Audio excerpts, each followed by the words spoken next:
Hello hello hello hello అందరికీ నమస్కారం. ఈరోజు ఆ బాండ్లు ఎత్తుకొని గ్రామాల్లోకి మీ ఎమ్మెల్యేలు కానీ మీరు వెళ్ళే పరిస్థితి ఉందా?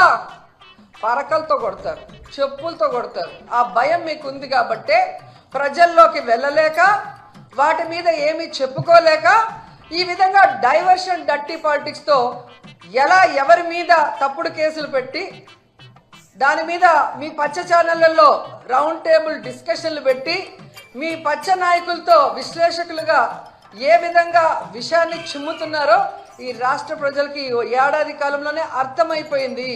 మీరు చెప్పే అబద్ధాలను ఇంకా నమ్మే పరిస్థితిలో ఈ రాష్ట్ర ప్రజలు లేరు అన్న విషయం చంద్రబాబు నాయుడు తెలుసుకోవాలి. అది పక్కన పెట్టేసి సంకలు గుద్దుకుంటూ ఈరోజు అందరి మీద దాడులు చేస్తూ మాట్లాడిన అందరి మీద కేసులు పెట్టుకుంటూ పోతే ఫైనల్గా మీరు, మీ కుటుంబం, మీకు సపోర్ట్ చేసిన పోలీసులు అందరూ కూడా జైల్లో ఉంటారని కూడా అందరూ తెలుసుకోవాలి. 4 ఏళ్ల పాటు కాళ్ళు మూసుకోండి అన్ని మారిపోతాయి అనుకోవడం మీ బాస్కే అనుకున్నా. పాగటి కలగండం నీకు కూడా అలవాటేనా? అయినా కుటుంబాలను కూడా జైలుకు పంపుతా ఉంటున్నావు ఏంది రోజా? ఫ్యామిలీల మ్యాటర్ ఎత్తకుండా మీ రాజకీయాలు చేయలేరా?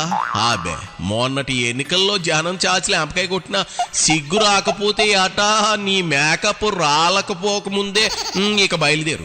మెర్సిడీస్ బెంచ్ కారు అబ్బాయి బాగా నడుపుతున్నాడా? మీ హయాంలో కొన్న 2 విల్లాల్లో ఏసీలు గట్రా బాగానే పనిచేస్తా ఉన్నాయా? చెప్పకూడి తినే ముందు అవన్నీ ఎంజాయ్ చెయ్యి. నీకు రోజులు దగ్గర పడ్డాయి అనిపిస్తా ఉంది. నిన్ను అమ్మటి ఆ సన్నాసిని లోపలేస్తే అప్పుడు ఉంటుంది అసలు మజా. అది ఎంత దూరంలో లేదులే కానీ ఇదిగో నీ సేగదారుగా చెప్పినంత వరకు సార్లే కేళ్ళు.